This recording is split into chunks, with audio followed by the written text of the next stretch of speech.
بسم الله الرحمن الرحيم. الحمد لله رب العالمين، الصلاة والسلام على نبينا محمد صلى الله عليه وسلم. السلام عليكم ورحمة الله وبركاته. قافي في ديبي كتابة تنبيحات أحكام دبرتوتا، كان دبرتوتا قفل على تويتشولا. قافي في ديبي قويا هندا إن شاء الله إسنف ليسنا. namoonni gaafii kana deebistan duraan dursee badhaasa qabdanii, namni gaafii tana guyyaa hunda jala bu'ee gaafii tana deebisee badhaasa qabaa jechuudha. Duraan dursee wanni gaafii kana na kakaase gaafii tana waa hedduu keessa jira. Gaafiin kun yeroo gaafatamus deebii argata. yeroo deebii argate atis barnoota irraa argatta, anilleen ajriin itti argadha jechuudha. Saniifuu obboleeyyan akhiraa inshaallah arraan tana kitaaba tanbihaata ahkaama dubartoota qofaa jechuudha. Kitaabni kun akkaan barbaachisaadha dubartii islaamaatiif jechuudha. Arraan tana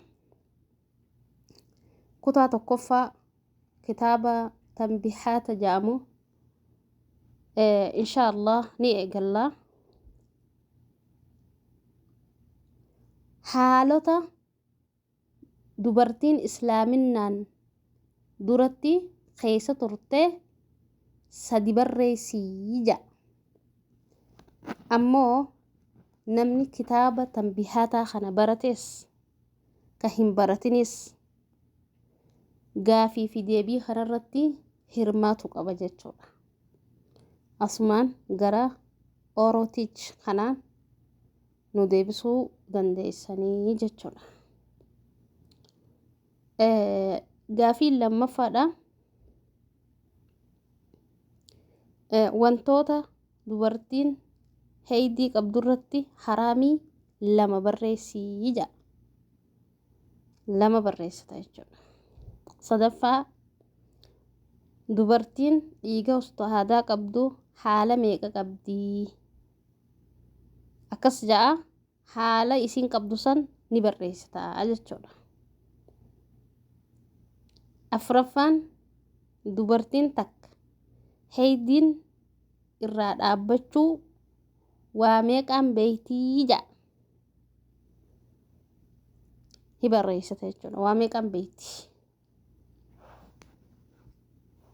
Gaafii shanaffaa dhiigni dahumsaa hangam takkatti dhuma yookaan irraa dhaabbata? Akkasii inshaallah itti dhiyaadhaa. Gaafii fi deebii kanallee hordofaa. Guyyaarraa gaafii fi deebiin tan kennamtu gaafii shanii jechuudha.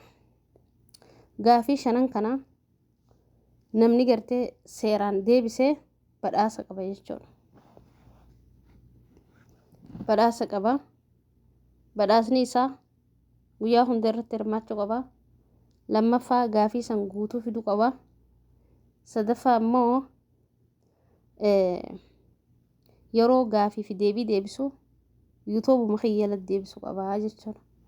Badhaasni isaa boodarra ni kennamaaf. Gara telegiraamaatiin guyyaa hunda naa barreessuu qaba jechuudha. Kunoo hirmaadheetiin jira waan jaamu achi jalatti illee yoo naa kaaya ni ilaalaa jechuudha.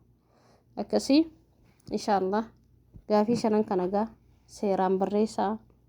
Inshaallah itti dhiyaadhaan isinin jaabbileen irraan isin deebi'a. Haalota gartee dubartiin islaaminaan duratti keessa turte sadi barreessi jedha. Wantoota gartee dubartiin heydii qabdurratti haraamii lama barreessi jedha. Dubartiin dhiiga ustaadaa qabdu haala meeqa qabdi jedha. Dubartiin takka heydiin irraa dhaabbachuu waa meeqaan beeytii jedha. Haya shanaffaa dhiigni dahumsaa hangam takka tura jechuudha namarra yookaan hangam takka dhumaa. Inshaallah waan barattan keessaa deebisaan isiniin jaa. برنوتا وجين ترتي غاري هنگا برنوتا درسي لما فحول الديبنو. السلام عليكم ورحمة الله وبركاته.